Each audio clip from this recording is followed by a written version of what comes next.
Okay, चलिए अब बात करते हैं शो की और क्यूज़ के साथ शुरुआत करेंगे। आज सबसे पहला क्यू, क्योंकि सबसे ज़्यादा हेडलाइन यही बना रहा है, पहले इसको एड्रेस कर लेते हैं, क्योंकि हेडलाइन में ना थोड़ा सा डर जाते हैं लोग थोड़ा पढ़कर। आज की हेडलाइन क्या बनेगी कि इकॉनमी स्लो हो रही है, इकॉनमी का भट्टा बैठ रहा है और ये सब हो रहा होगा, है ना भाई। स्लो तो हो रही है, इसमें कोई डाउट नहीं है।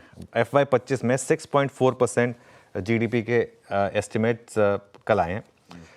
कॉन्टेक्स्ट में रखिए इसको, पिछले साल हम ग्रो किए थे 8.2%। तो 8.2% अगर आपने FY24 में ग्रो किया था, तो उसके मुकाबले अगर आप FY25 में 6.4% पर ग्रो कर रहे हैं तो स्लो डाउन तो है।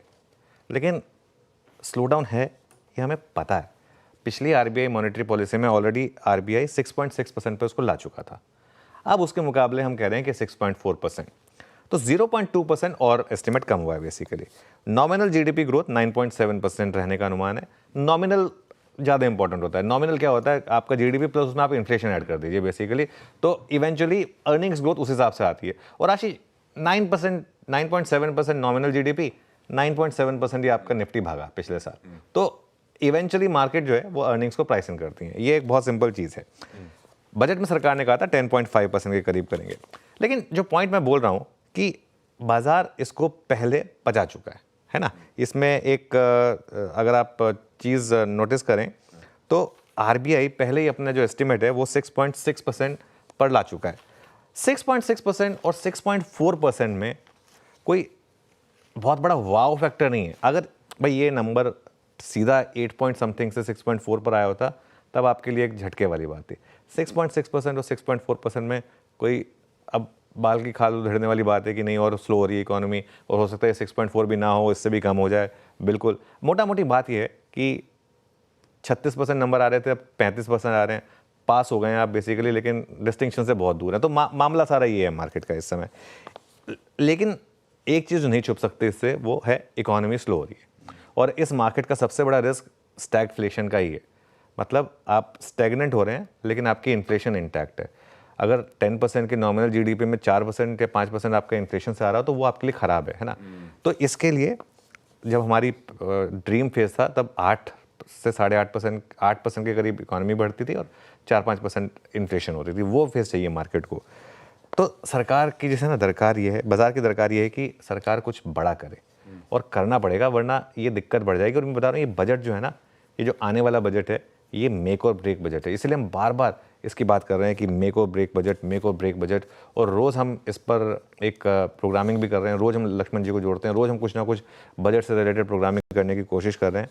और CNBC आवाज़ के साथ जुड़े रहिए, क्योंकि इकॉनमी से जुड़ी हर खबर, बजट से जुड़ी हर खबर हम आपके लिए पहले लेकर आने की कोशिश करेंगे। ओह यस, और ला भी रहे। पिछले कुछ दिनों से आपने देखा होगा रोज सुबह बहुत बड़ी आवाज के बजट रिलेटेड एक्सक्लूसिव्स। ग्रोथ ठंडी पड़ रही है, कुछ हद तक आंकलन में था, एस्टिमेट थे, एक्सपेक्टेड था कि मामला थोड़ा सा ठंडा पड़ेगा। खैर उससे भी जूझना है। जब खुलेंगे तो इस GDP के नंबर्स पे पहला एडवांस एस्टिमेट जो पूरे साल का है उस पर हम रिएक्ट कर रहे होंगे। मामला ठंडा पड़ रहा है। FIs जब छुट्टी से लौट के आए तो मूड बदला नहीं है। Relentless selling continued. Cash market में ये 3 दिन हो गए, 3 दिन से बिकवाली का प्रेशर वैसे का वैसे ही हावी नजर आएगा आपको। ये FIs फिर इधर दिल खोल के क्यों फिर से बेचने लगे नए साल में भी, है ना। सवाल यही है ना कि भाई इतना क्यों FIs बेच रहे हैं। देखिए आज सुबह मैं सुबह सुबह आता हूँ आशीष, तो वैसे एक चीज़ बताऊँ मैं आपको, और सुबह सुबह मेरा जो रूटीन होता है, मैं 6:55 पे आ जाता हूँ ऑफिस। यस, ऑफिस, मतलब मेकअप रूम में। और उसके बाद क्योंकि 6:57 पे आपका शो स्टार्ट हो जाता है, तो मैं जब रेडी हो रहा हूँ तो मैं आपका शो सुनता हूँ। और ये मैं तब से कर रहा हूँ जब मैं CNBC आवाज़ में नहीं था तब भी, पहले भी मैं यही करता था, क्योंकि मुझे पूरा एक बेसिक वो मिल जाता है, सेटअप मिल जाता है। तो उसमें ना आज सुबह मैंने हॉर्मास को सुना। हॉर्मास कह रहे हैं कि US की बॉन्ड यील्ड जो है ना वो 5.5% तक भी जा सकती है। उन्होंने किसी का एक एस्टिमेट लिया था, आई थिंक वो कह रहे थे कि 5.5% तक जा सकती है। अब इसको एक सिंपल भाषा में समझिए, बिना कुछ करे अगर US इन्वेस्टर को 5.5% का रिटर्न मिल रहा है गवर्नमेंट के उसमें इंस्ट्रूमेंट में, फुल्ली बैक्ड बाय सॉवरेन, और उसमें आप जोड़ लीजिए अब 3 से 4% का रुपी डेप्रिसिएशन। अब हमारी करेंसी जो है हर साल 3 से 4% डेप्रिशिएट करती है। अब निफ्टी ने पिछले साल कितना रिटर्न दिया, रुपी टर्म्स में 9% का रिटर्न दिया है निफ्टी ने। इसमें से अब आप रिस्क हटाइए करें। ये पहले तो उसमें सर वो हटाइए, डॉलर रुपी की इक्वेशन हटाइए, और अब इस पे भी टैक्स लगना शुरू हो गया है। पहले इस पे टैक्स नहीं लगता था, पहले एफआईएस का जो भी कैपिटल गेन्स होता था वो पूरा टैक्स फ्री होता था, अब इस पे भी टैक्स लगना शुरू हो गया है। हाँ, तो भाई एफआईएस को हम बुरा क्यों बोलें, उन्होंने ठेका नहीं ले रखा है हमारी मार्केट को संभालने का। पहली बात, अगर हमारी इकोनॉमी स्लो हो रखी है और अगर वो उसमें बेच रहे हैं तो कोई भी करेगा, वो इसमें कोई गलती नहीं है। पैसा आप मार्केट में डालते हैं अगर पैसा बन रहा होता है, हम खुद नहीं डालेंगे ना। अगर मार्केट में पैसा नहीं बन रहा होगा तो किसी और को क्यों ब्लेम करें। अच्छा मुझे एक बात बताइए, मैं जो लोग बार बार पूछते हैं एफआईएस क्यों बेच रहे हैं, एफआईएस क्यों बेच रहे हैं, क्या आप फॉर एग्जांपल इंडोनेशिया की मार्केट में या किसी और मार्केट में, एक एग्जांपल दे रहा हूँ, पैसा डालेंगे अगर आपको 6% रिटर्न मिलेगा तो? नहीं, नहीं ना, बिल्कुल नहीं। अगर आपके मार्केट में जो आपको ऑलरेडी पैसा मिल रहा है, जिसको आप देख सकते हैं, उससे अगर डबल का रिटर्न ना मिले कम से कम, तो आप क्यों पैसा डालेंगे किसी और मार्केट में? तो आप एफआईएस को भी उसी तरीके से देखिए ना।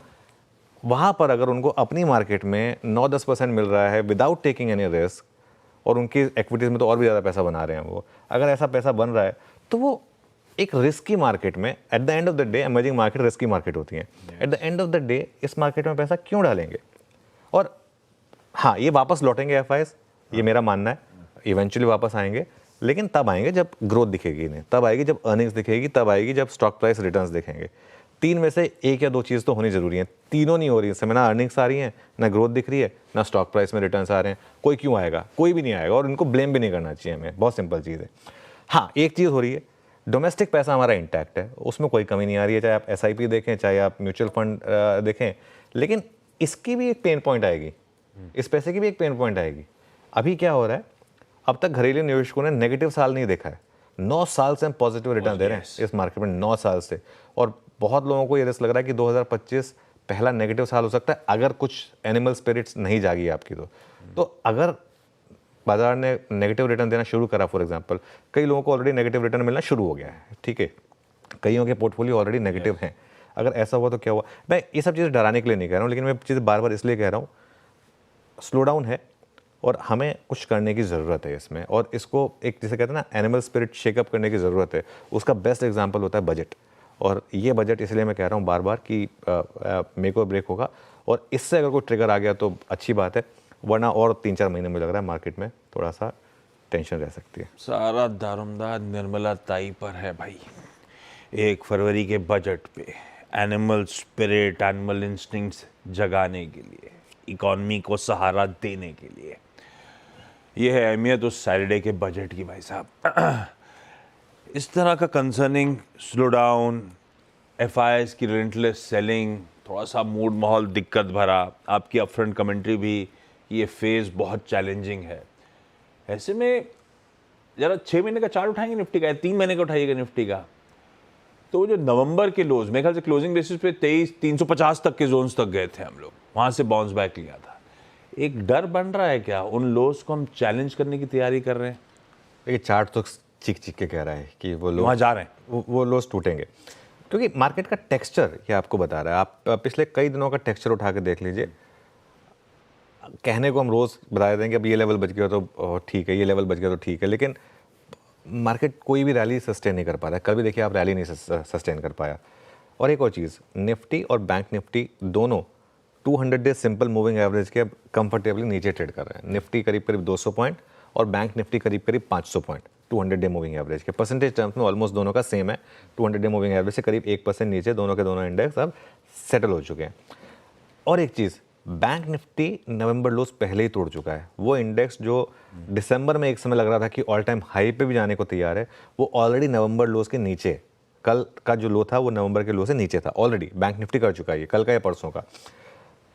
अब निफ्टी नवंबर लो से 400 पॉइंट दूर है, करीब करीब मोटा मोटी, मतलब आई थिंक कल कितने बंद हुए, 23,700 पर बंद हुए निफ्टी पर, निफ्टी बैंक ने निफ्टी दिखाई है अब 23,700 पर करीब बंद हुए, 23,700, 23,250, 260 था करीब करीब। तो मोटा मोटी क्लोजिंग बेसिस पे 350, इंटरडे में आई थिंक 450 पॉइंट। लेकिन सवाल ये नहीं है कि नवंबर लो टूटेगा या नहीं टूटेगा, सवाल ये है कि नवंबर लो अगर टूटा तो क्या होगा और आपको क्या करना है। मेन चीज़ ये है, अगर बजट में, मैं फिर बोल रहा हूँ, अगर बजट में कुछ नहीं आया तो फिर मार्केट में गिरावट आ सकती है। मैं थोड़े अपने शब्दों को तोल के बोल रहा हूँ, क्यों? क्योंकि ये अर्निंग सीजन फिर आपको परेशान करने वाला है। वो बीच में बस वो एक ऑटो सेल्स ने थोड़ा सा आपको एक उम्मीद जगा दी थी, लेकिन उसके बाद जो बैंकों के अपडेट आया उसके बाद आपने देखा किस तरीके से मूव आया। लेकिन अगर बजट में कुछ स्टिमुलस आ गया, फॉर एग्जांपल कुछ आ गया जिससे, जैसे वो इनकम टैक्स की बात हो रही है, कर दीजिए ना एक बार के लिए।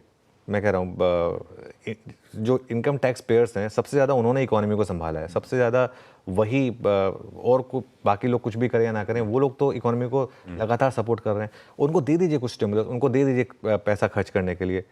जैसे चाइना में होता है ना कि हम आपको पैसा दे रहे हैं लेकिन वो पैसा खर्च होना चाहिए, आप सेव नहीं कर सकते, ये बात बोल दीजिए।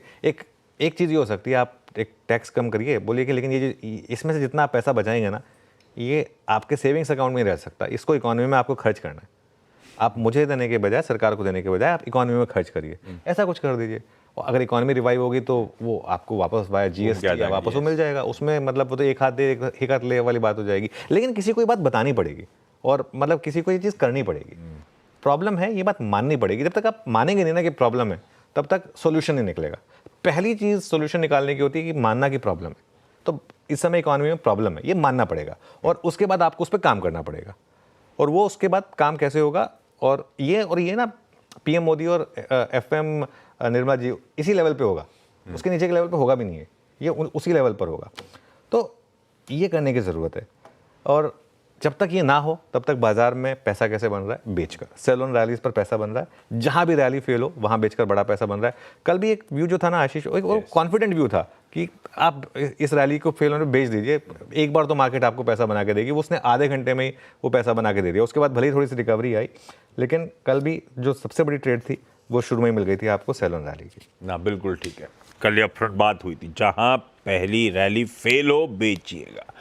आऊँगा उस रिटेल स्ट्रैटेजी पे। अपने रेजिस्टेंस बैंड से पहले ही मामला बिल्कुल वहीं ठंडा पड़ा और उसके बाद शुरुआत में कमाई करके दिया और इवेंचुअली अगर रख भी लिया होता तो भी एंड में कमाई करके ही दिए वो स्ट्रैटेजी। पहले लेकिन ग्लोब और ट्रेड सेटअप, ये दो चीज़ें कर लेते हैं, उसके बाद चलते हैं निफ्टी की स्ट्रैटेजी पे। ग्लोब के समीकरण कैसे हैं, उसके लिए हॉर्मास बगल में बैठे हुए हैं। गिफ्ट निफ्टी सुबह से दिखा रहा है थोड़ा सा मामला ठीक हो रहा है, वैसे धीरे धीरे करके रिपेयर जॉब है, फ्लैट लाइन के बिल्कुल करीब आ गए हैं। शुरुआत में 50-60 पॉइंट दबाव के इंडिकेशंस थे आज के लिए, तो गांधीनगर से कुछ संकेत सुधरे हैं।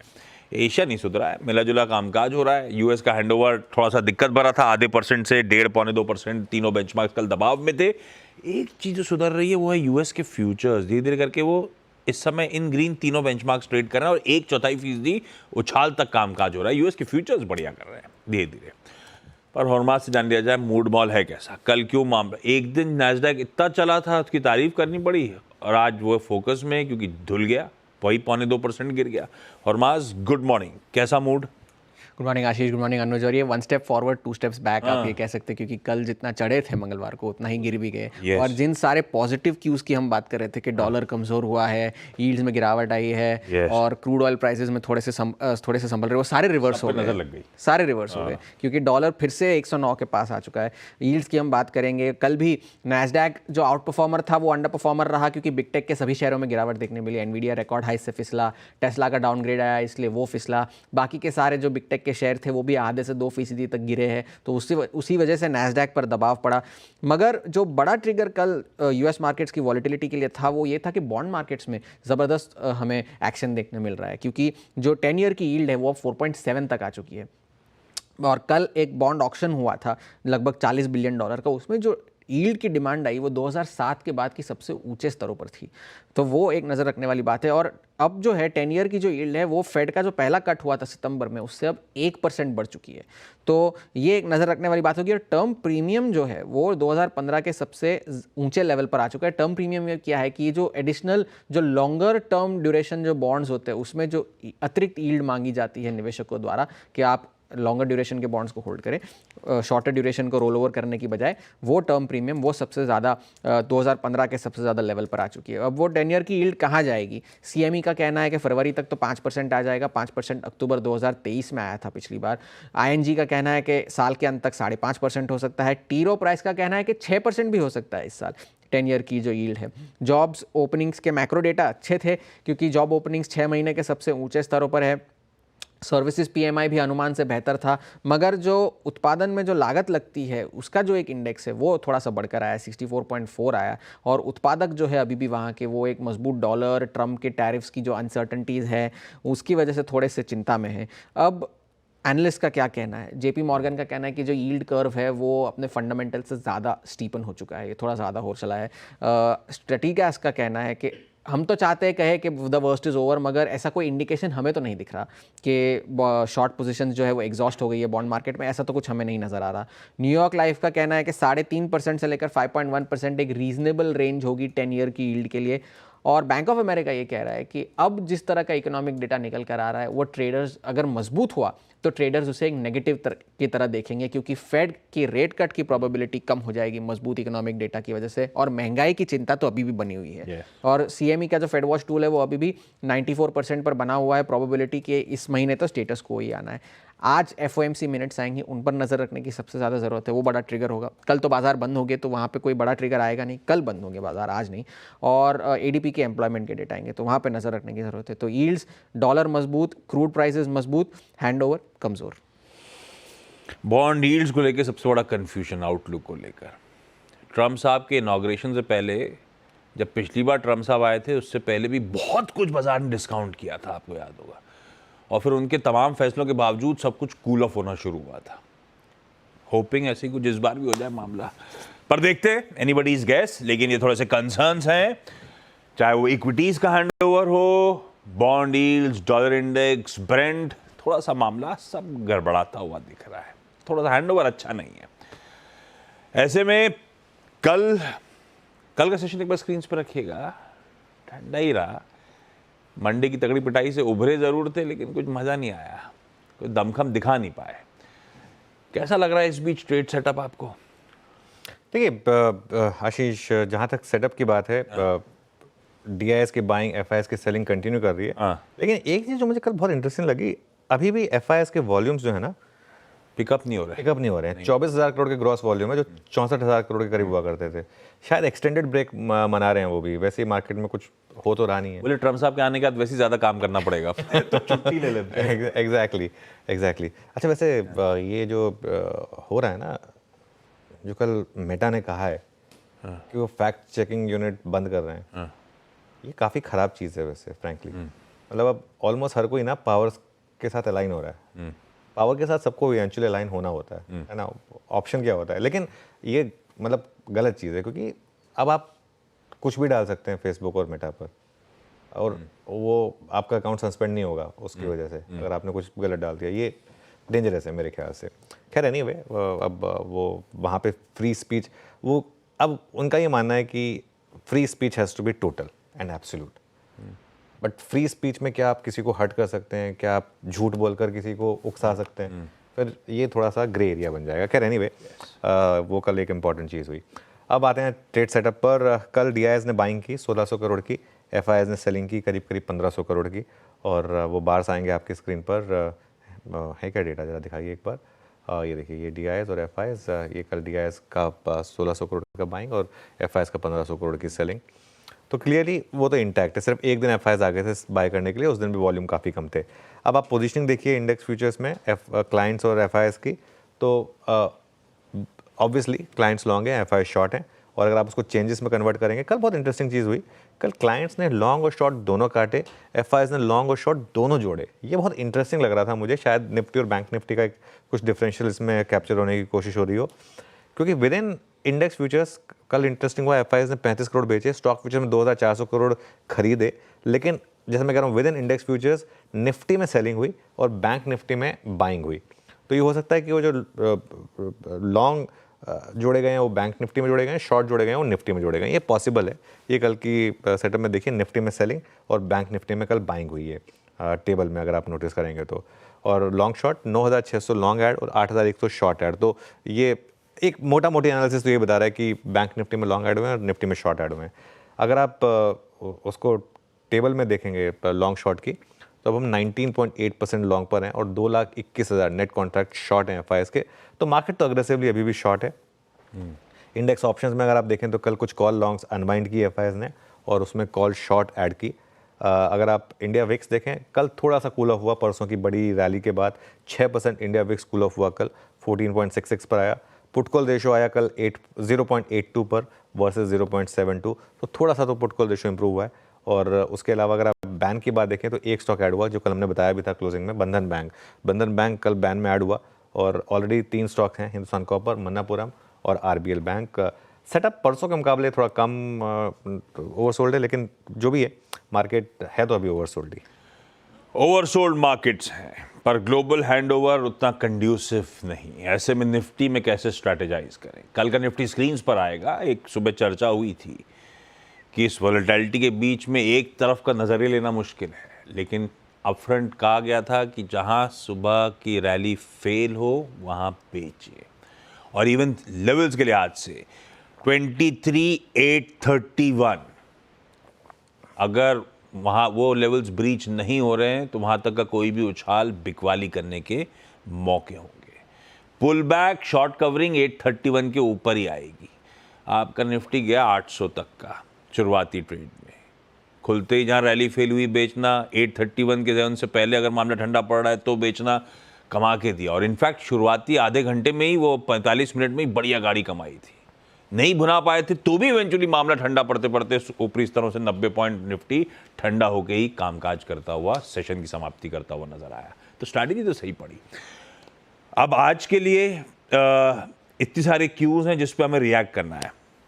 क्या वॉच आउट करूं, कैसे अप्रोच करूं निफ्टी को? देखिए, निफ्टी पर अप्रोच आज स्लाइटली डिफरेंट रहेगी, क्योंकि कल हमें एक गैप अप मिल रहा था, आज हमको एकदम फ्लैट मार्केट मिल रही है। फ्लैट मार्केट में आपको थोड़ा सा केयरफुल होकर ट्रेड करना होता है। पहला सपोर्ट आएगा 23,600 23,650, कल का लो 23,637 के आसपास है, वही जोन होगा। और उसके बाद बड़ा सपोर्ट है आपका 23,450 से 23,550 का, ऑप्शंस के हिसाब से। निफ्टी में जो वीकली ऑप्शंस की एक्सपायरी हो रही है उसके हिसाब से अगर आप पुट राइटर कहीं पर है तो वहीं पर है, उसके ऊपर ज़्यादा पुट राइटर्स की हिम्मत इस समय इस मार्केट में हो नहीं रही है। रेजिस्टेंस कहाँ मिलेगी आपको? अगर मार्केट में रैली आई तो पहले कल का हाई 23,750 से 23,800, कल 23,795। कल जो हमने बात की थी कि 23,800 के जितना करीब बेचेंगे उतना आपके लिए मामला अच्छा रहेगा। 23,795 तक गया निफ्टी। और बड़ी रेजिस्टेंस है फिर आशीष 23,850 से 23,950, जहाँ पर कॉल राइटर्स बैठे हैं और जहाँ पर 200 day simple moving average placed है आपका निफ्टी का, वो आपकी एक बड़ी रेजिस्टेंस होगी। और आप ध्यान रखिए, अब ये जो मार्केट का 200 डे मूविंग एवरेज है, ये इस लाइन के हम आसपास ही काफ़ी टाइम से अब ट्रेड कर रहे हैं। यहाँ पर मेरे ख्याल से एक सेल जोन होगा। एक छोटी सी अगर आपको रैली मिले 23,750 से 23,800 की किसी भी कारण से कल जैसी, और उसमें शॉर्ट पोजीशन में ऐड करने का जोन होगा 23,800 से 23,850। एक लीप ऑफ फेथ ट्रेड है कि मार्केट जितना ख़राब है उसके हिसाब से, और एक स्टॉप लॉस होगा 23,950 का। अगेन मैं फिर कह रहा हूँ कि ये अगर आप बहुत ज़्यादा अग्रेसिव ट्रेडर हैं और अगर मार्केट के टेक्सचर पर बिलीव करके ट्रेड लेना चाहते हैं तब होगा। कल का लो अगर बचा ले मार्केट और उसके बाद रिवर्सल दिखाए तो एक लॉन्ग ट्रेड भी ओपन होगी उसमें, लेकिन कल का लो एक स्ट्रिक्ट स्टॉप लॉस होगा। स्ट्रिक्टली इंटरडे बेसिस से ये निफ्टी पर अप्रोच होगी। बिल्कुल ठीक है। निफ्टी की रणनीति लेवल्स आपकी सीनियर प्रोड्यूसर साहब ने रख भी दिए। निफ्टी बैंक क्या करा जाए इस पॉकेट के साथ? कल 50-200, हाँ वहाँ पे सेशन की समाप्ति। कैसा पोजीशन लग रहा है? हाँ देखिए, निफ्टी बैंक की जहाँ तक बात है, निफ्टी बैंक में आपको पहला सपोर्ट मिलेगा कल का लो 49,900 टू 50,000। हाँ। और अगर ये टेस्ट हुआ तो उसके बाद फिर 49,500 टू 49,600 मंथली ऑप्शंस का जो जोन है। लेकिन यहाँ पर सपोर्ट से ज़्यादा इंपॉर्टेंट रेजिस्टेंस है, क्योंकि एक लग रहा है कि बैंक निफ्टी में कल थोड़ी सी रैली बन रही थी, अगर वो आज कंटिन्यू हुई तो पहला रेजिस्टेंस मिलेगा आपको 50,400 से 50,500 कल का हाई जो था, और उसके बाद 50,700 से 50,800 जहाँ पर आपका 200 डे सिंपल मूविंग एवरेज है। मेरा मानना यह है कि आप तैयार रहें 50,700 800 तक की रैली जहाँ पर भी फेल हो, और रैली का फेल होना ज़रूरी है। 50,700 50,800 तक की रैली हो और अगर वो फेल होती हुई दिखे तो बेचें, और एक स्टॉप लॉस रखें सिस्टम में 50,900 का, बेसिकली 200 डे मूविंग एवरेज से 200 पॉइंट ऊपर। और बाइंग तभी हो अगर कल का लो बचे और मार्केट दिखाए आपको कि नहीं सेकंड हाफ में मार्केट शॉर्ट कवरिंग करने के लिए तैयार है, कल के लो का स्टॉप लॉस रखकर। आशीष, कई बार पता क्या होता है, मार्केट जो है ना खराब खबरों पे चल जाती है। जैसे एक इकोनॉमी के आंकड़े खराब आए, जीडीपी के आंकड़े खराब आए, तो कई बार मार्केट एक बार के लिए उस पर चल जाती है कि सब कुछ प्राइस में है। तो ये एक पॉसिबिलिटी है कि आज इंट्राडे में कवरिंग भी हो जाए मार्केट में, लेकिन बड़ा टेक्सचर जो है ना मार्केट का वो बन रहा है जब आप जहाँ रैली फील हो रही है वहाँ बेचने पे पैसा बन रहा है बेसिकली। हाँ नहीं, वो बिल्कुल ठीक, कल भी वैसे ही था। इस समय टेक्सचर यही है। उछाल में बिकवाली, जहां दिखे रैली फेल होती हुई वहां पे आप सेल इनिशिएट करें, वो